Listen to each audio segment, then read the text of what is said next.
Hey everyone, welcome back to She Burbs Podcast. I am your host, Brooke Wright. Hey everyone, welcome back to She Burbs Podcast. Today's guest is Walker. Hi, Walker. Hi. Thank you so much for being a guest today. Thank you for asking me. So Walker is an actress. She's an artist, a writer, an author, a producer, and an inspirational mentor. So can you tell our listeners what experiences and choices in personal training and development led to success personally and professionally? What personal experiences led to personal development? Say that one more time. That was a mouthful. I don't know how you did that. Yeah, I did it really fast. What experiences and choices in personal training and development led to success personally and professionally? Okay. Wow. The first choice I made was to choose me. I chose myself as a really young child by resisting and saying no to treatment that was not okay. As a young person, I knew that I had a voice, and to people's chagrin and my family, I used it often to just say no at a just really young age. And that was the very first step, is to recognize that I had value. And when we say no and we resist somebody hurting us, obviously it wasn't always that way throughout my whole life. There were moments where I put myself in the back seat and I was a passenger and not always standing up for myself. But as a young child, I learned to practice that. There was just a fire in me that said no. And every terrible two, they call it, which is such a funny label, because when we're two, it's not that we're terrible, it's that we're developing our identity, that we're separating from our parents, that we're recognizing we're an individual. So we start saying no, and we start wanting to do things ourselves, and it goes on for a couple of years. And I really practiced that. I grew up in a family that was drug and alcohol filled with drug and alcohol abuse, a lot of violence, and it was generational. It was a legacy on my mother's side. My stepfather was a Vietnam vet. He had lived through horrible trauma, and as a result had temper issues, and he was physically violent. God rest his soul. He's no longer with us. He struggled. He struggled with what that war did to him. And it's a terrible thing, the cost of war. And my sister and I experienced his recovery, and it was not something that he was supported in. So he lashed out a lot. And my mother, unfortunately, had grown up in a drug and alcohol abusive family, alcohol being the primary drug. It's interesting. We don't really think of it like a drug, but it is a drug. Yeah. It is a drug. Anything that opens your senses that is consistently overused is, anything that opens your senses is a drug. But when it's consistently overused, it affects our behavior and in such a way that we don't really develop into ourselves. We end up sort of walking into the habits and the influences that surrounded us. Right. And so the reason I say these things is because I have compassion and understanding for what my parents lived through, and as a result, the way they treated me and my siblings. The reason I ended up creating the success I have and coming out of it, not a statistic, is one, what I said earlier, I chose myself, and two, that became a practice. And the practice was changing the language that I spoke to myself with on the inside as a result of changing where I spent my time on the outside. Right. And that was about getting out of the house as often as I could. It was about running into something new and different and unknown, rather than just accepting that what I was surrounded with was my only choice. Wow. Like, you telling your story, I never knew that like alcoholism was that bad until last year. I dated someone who was an alcoholic, and I dated him for a year, and my mom is like, you need to leave him because he's going to end up lashing out on you. Like, he was a really bad alcoholic, drinking every day. And she was like, you need to leave him. And I'm like, well, I like him. You know, like I was liking him and I was going over there all the time, but it got really bad to where he was emotionally abusive. So, and he was more like, he messed with my mind. He was gaslighting and what is the other thing? Narcissistic. And there's another word for it. And I ended up trying to kill myself on my birthday last year. And I was like, that's enough. So I didn't know alcoholism, it was really that bad, like, until I experienced it. Well, it's interesting you say that, because a lot of the shows we watch, you see people drink and they're happy and they're having a good time. You see a lot of young people drinking. There doesn't seem to be any consequences, and that's been going on sort of in our entertainment for a really long time, unless the actual show is about alcoholism, or abusive drinking. Otherwise, it just seems like such a manageable thing. But you don't really know until you start drinking to excess, or if you're not a drinker, how dangerous it is until you're in a relationship with somebody like you just explained, who drinks to excess. Then it becomes really clear, this is an unpredictable, scary environment. And the verbal abuse that you mentioned is really important, because even when you even if your primary memory is that you went through a lot of physical abuse, if a person remembers initially, because physical trauma will tend to affect you more consciously, because your whole being is involved in a different way, and it just impacts you differently. It impacts you wholly, right?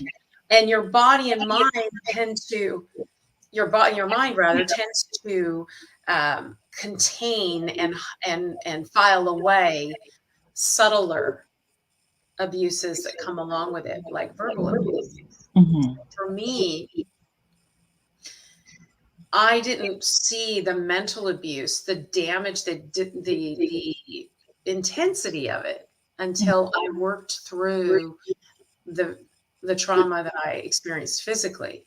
Then it was like, okay, here's the next level. Because a person that abuses you physically is abusing themselves mentally. Right. If they aren't already also hurting themselves physically, which they are with the drinking, they are killing themselves with the drinking.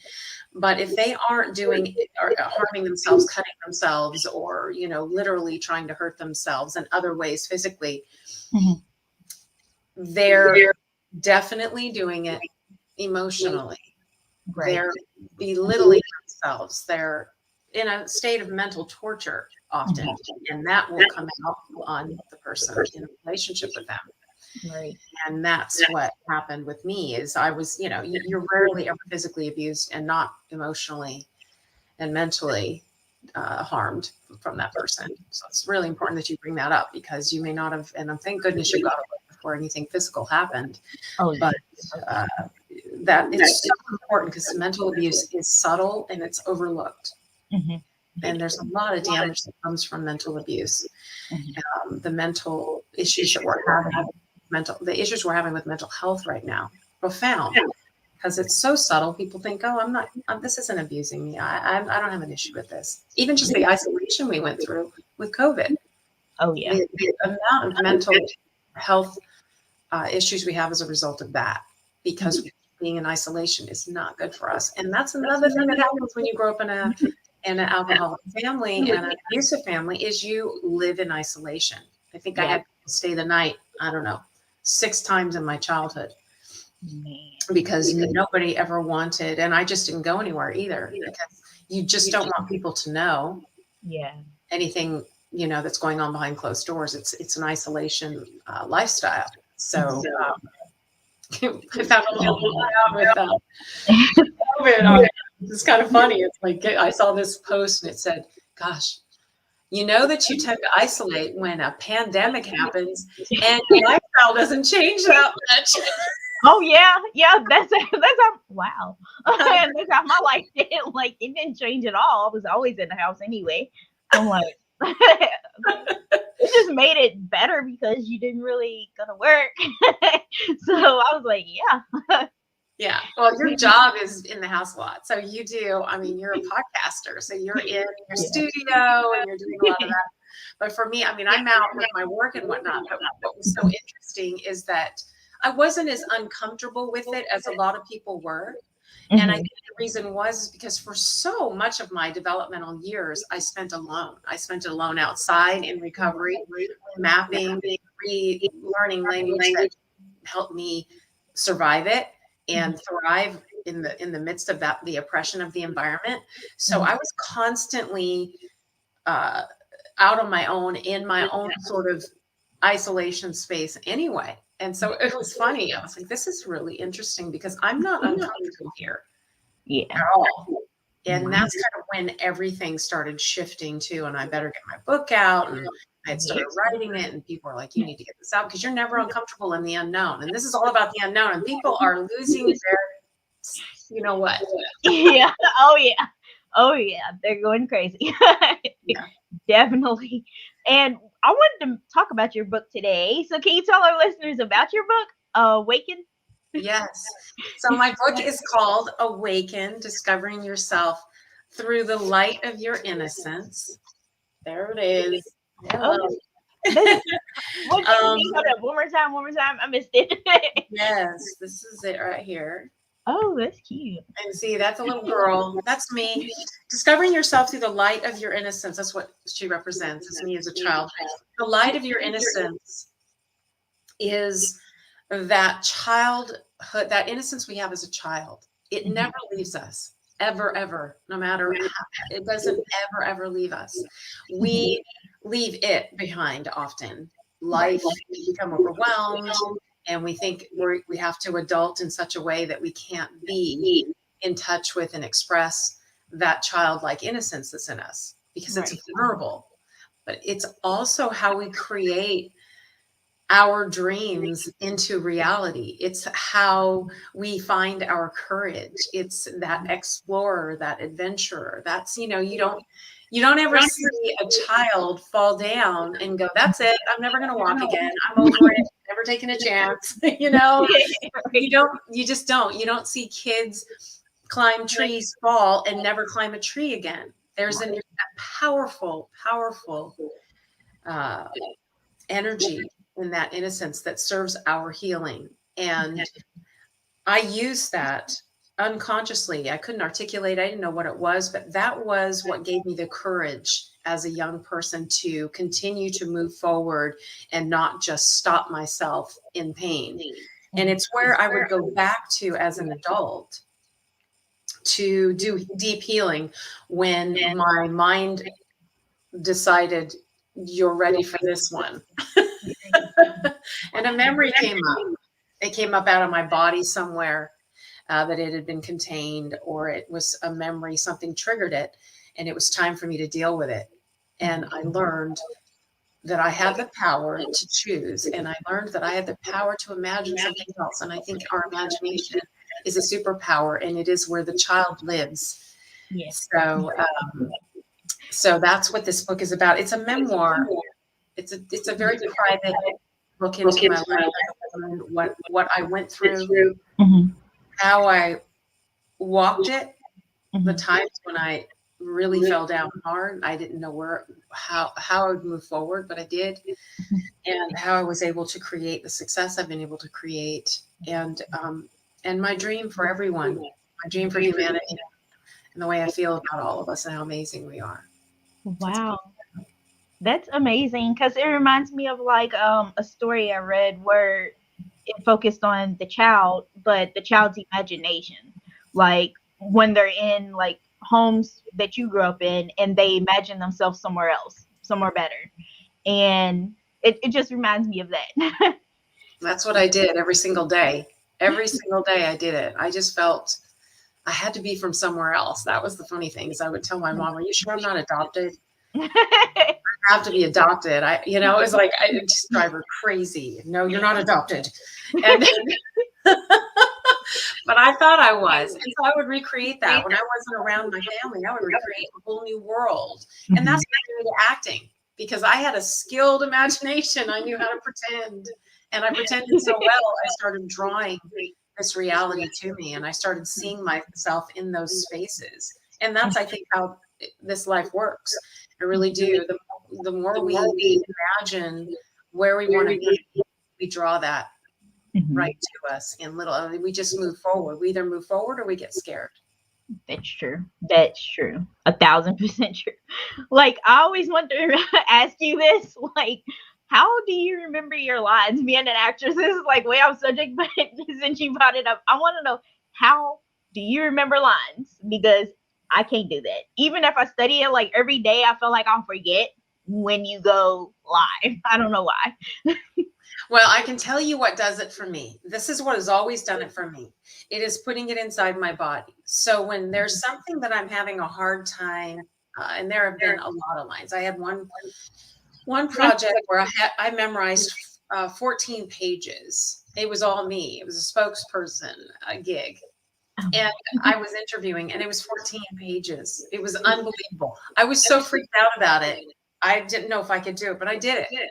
And how I did it was I put it into my body with action. And this was, the difference between this gig and an acting role opposite another actor. It's much easier to remember your lines in a circumstance like that, because the other actor gives you your intention. If you're in that moment with them, the intention of what you're trying to achieve, what you're going after, it feeds you. And it's also very physical. It feeds you the impetus, the catalyst to say, you might not say it exact, but you're in that life experience with your fellow actor. And so that really helps you memorize the lines, as being present, really present in what your intention is, what you're both doing in the scene.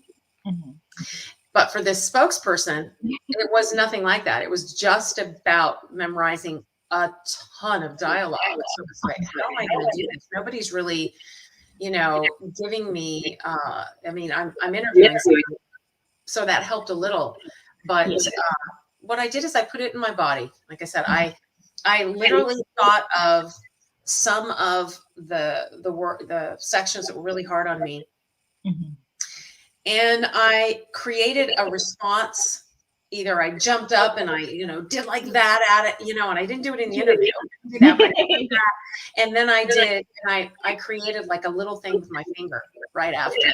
And so it reminded me. So I saw myself do it in my head. What did you do at that moment? You did this. Okay. And then I automatically did this. It's amazing how we can train our bodies. And as soon as I did this, it popped up into my mind. The beginning. And that's what I do. That's my secondary. The very first thing I do is I write it down over and over. Like I will write, usually I'll get it on the first write down. I'll get it and I'll start imagining the circumstance of it. And the first time I write it, I'll have it. But if it's a really interesting technical thing that's challenging for me, I'll write it 2 or 3 times and then I'll create that secondary thing. Like, something comes in my head. But those are tools. Those are just 2 tools that I use. Actors use all kinds of interesting tools. Wow. We've been taught to write it. Something is, that is something that most of us do, is write it down. Wow. A lot of people, I did not know celebrities go through all of that work just to make a movie or a TV show. I'm like, I don't think I can do it. I can't remember things. Even with, I don't know why I can't remember stuff. It'll just go right out of my head as soon as I write it down. I'm like, forget it. I guess it's my short-term memory. It takes, yeah, people don't realize the amount of time prior to shooting a gig that actors work on. There's so many hours and hours of preparation for a film. You know, you hear actors that they prepared for 3 months, 4 months, 6 months, depending on how far the character was. There's two things that usually, you know, create a lot of pre-work. How far the character is from you, or if you're doing a biography. So you have to do a lot of research, and if it's a different accent than yours, there's a lot of work there, working with dialect coaches and rehearsal. It's so much fun though, because I mean that's part of the work. It's part of the craft. It's what you love. So being able to rehearse with your fellow actors, writing it down also helps you develop the story and intention. It really further defines it and clarifies it for you, and creates this connection. How can I relate to that? If I'm not relating to it, it allows your imagination to engage. So yeah, there's a lot, hours and hours and hours of work that nobody ever sees. Oh my God. I I don't know what to say. Like I praise you for remembering all those lines. I can't do it. I can barely remember like my interview questions. I have to write down my interview questions and read them as I go. Like I'm terrible. I think it's normal though, because you're meeting somebody for the first time. I think I would be doing that too. I'd be looking at it because I'm absorbing who you are right now. So if I had a list of questions to ask you, I would be like, okay, what did I want to ask her? So can you tell our listeners, I don't know if you told us already, but how you overcame adversity and creating success for yourself? Like how did you build your brand and build your name up too? Well, I put myself into a lot of therapy as well. I did say a lot of it earlier, but what I also did is I put myself into therapy. I gave myself somebody to talk to. I gave myself the gift of not thinking that I could do it all on my own. Recognizing that adversity is not something that we're supposed to, in my opinion, just walk by ourselves. That there are people and there's a community out there. There's professionals and a community out there that wants to help us, and reaching out is one of the first and most important things that we can do, is ask for help. And I did. I asked for help at a young age. I went and enrolled, or I don't know if it's called enrolling, but I went to the Jungian Institute in Los Angeles at 18 years old, and I spent nearly a year in therapy there. And prior to that, I worked with a psychologist at the age of 14 and all the way through, and specifically dealt with addressing specific issues. So I said, I'm not only going to be specific, but I know I'm using that word a lot, but I can't tell you how important it is to be very targeted and specific when you're dealing with adversity. Because if you generalize, I've been abused, and that's all you say, and you don't get really specific about what it is you're dealing with, you'll end up, at least this is how it was for me, we will often end up finding a way to cover up and not really share the most difficult elements that really do need to be shared and pulled out of ourselves, so that we can no longer have to consistently try and hurdle over that obstacle.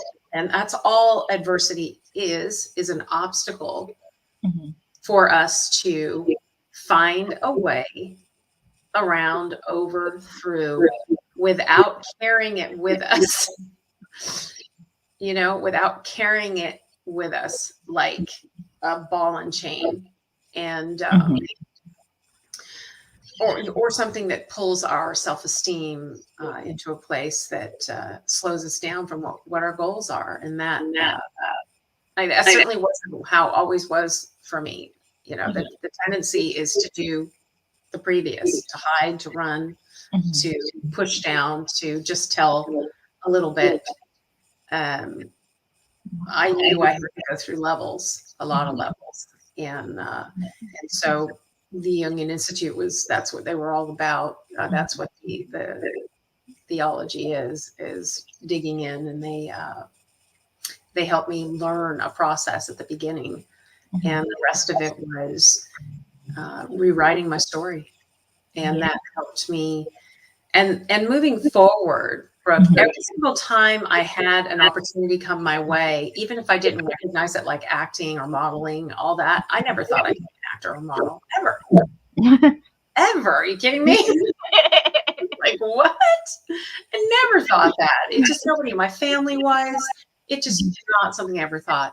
But when something that came toward me that was an opportunity, I embraced it and I walked toward it, and I thought, oh, that might be fun. I'm gonna explore this and see what leads. That spirit of being open and moving toward it, even when I was afraid, it really helped me overcome adversity. Because every time you do, even if it's a little tiny step, a little tiny jump, every time you overcome again and again and again, because your mind will recognize, I overcame that. I can do that again. And when bigger things, you think, oh, I'm just going to climb a little harder. And you train your mind. That's just what we do. We train ourselves. And so that would be the simple sentence. I trained myself. Yeah, I mean, you're right. That's 1,000% right. Let me ask you a question, because when I was in that situation, I went to go see a therapist. Like, did your parents ever apologize to you for how they were back then? Like, did they ever say, I'm sorry for following the pattern of my parents or following the pattern of my family? Like, did they ever apologize? It's interesting. In the only way that in the best way they could, not in the way, and this is often, and it's not, and this is not on them, not in the way that child that was abused by them needed them to apologize. And let me explain that a little bit, because this is my experience. I don't know if anyone else has had this, but this has been my discovery through this process. It's been lifelong. Is the apology is often wrapped up in the era and the time when the abuse happened. And when somebody is wounded by someone at a very young age and spends years and years and years and years trying to recover from those early wounds, and they compound on themselves, the apology that you may get later doesn't necessarily, it's such a strange thing. It doesn't resolve the need that child had in that moment, to hear it in that moment. Right. So my parents apologize, not in the sense of, oh, I'm really sorry for everything I did. No, they did not. That's the honest truth. They did not, because it's just too much. I think it's just too much to look at for a lot of people when they go through the kind of levels that I went through with my parents. I think it might just be too much to really look at it and say, I'm sorry for this, this, this, and this. Their perception is not the same as mine as well. They were doing what they were taught. And I heard that a lot. We know how to parent, and we were just doing what was done to us. Wow. We were just doing what was done to us. And that is sort of an apology, but not really. And it doesn't tell that child that went through what that child went through that I really didn't want to do that to you. And I'm really sorry I did that to you. It tells the child that it was done to me. And so, I did it to you. And that the child doesn't know how to deal with that. So it's my job to apologize, care for the child within me. And that's what I've had to do. That's what has needed the most healing for me, is to accept my parents who they are recognize that they not be able to say, because they go back in time and apologize to that child. They don't have the words, the tools. My stepdad is no longer with us, so he did try for the best of his ability, and I have a great deal of compassion for what he did try and do. And my work in recent years, the next level has been to acknowledge the fact that my parents have a child in them that never got what the child needs. Yeah. So am I going to walk through my life letting the child in me never have the satisfaction of knowing that she is okay, that she's safe, and that the apology doesn't have to come from them, that it can be from me as a parent. I can literally walk that walk with my child and say, it's okay. You got me, and I am enough, and you are enough exactly the way you are, and the way you feel is exactly okay. And they're not to blame for everything you've lived through. They have their own experience, and you don't own that, and it's not your legacy to carry. And that did something. I hope this makes sense, because it did something really profound for me. It gave me responsibility on a level that gave me freedom. Not blaming, not expecting my parents' apology to heal it.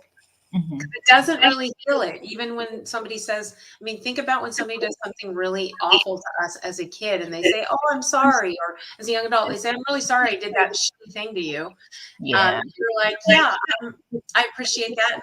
And I value your apology, and you forgive. You want to. But it doesn't discount what happened. It doesn't take it away. It's still potentially. Yeah, my dog is barking. I'm sorry.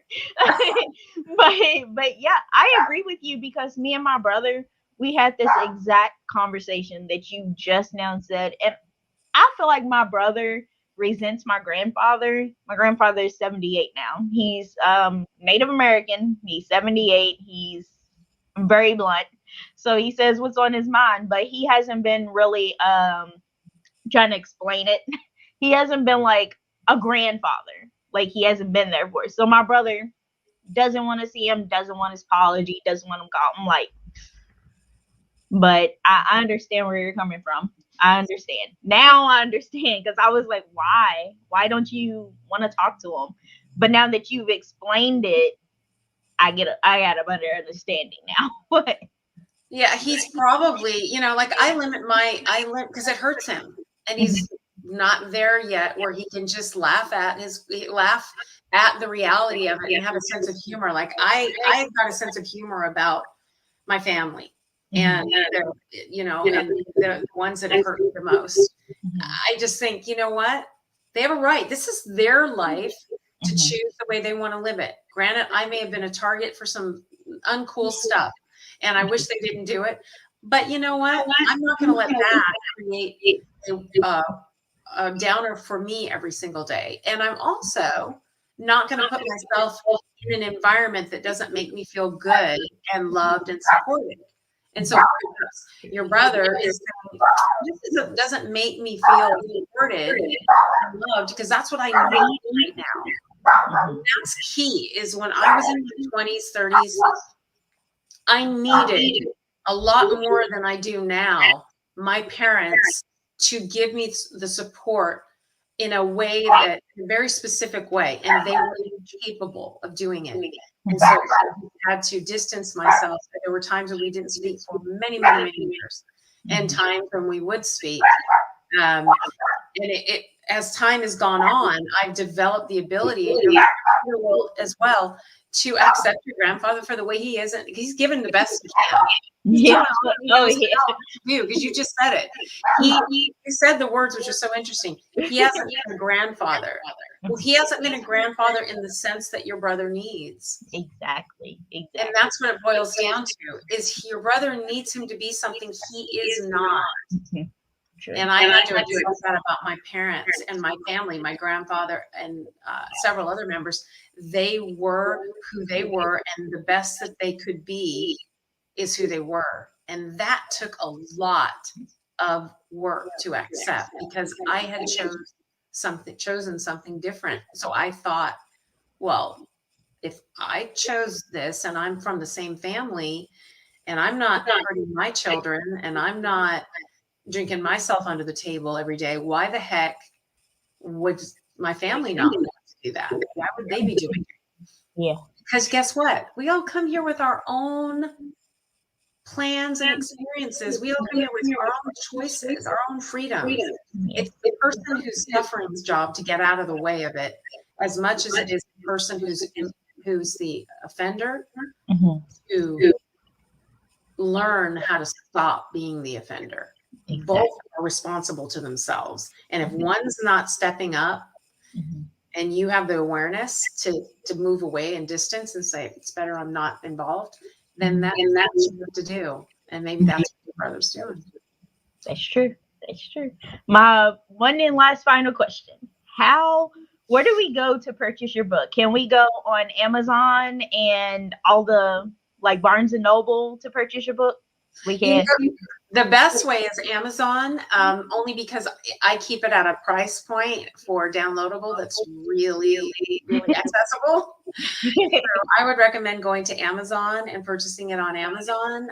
Use your Kindle if you prefer to read on a tablet, and you can also buy this version, the hard copy. And yeah, that is how to get my book. And you can reach me on social media, on my Instagram and my and all my social media accounts, and on my website.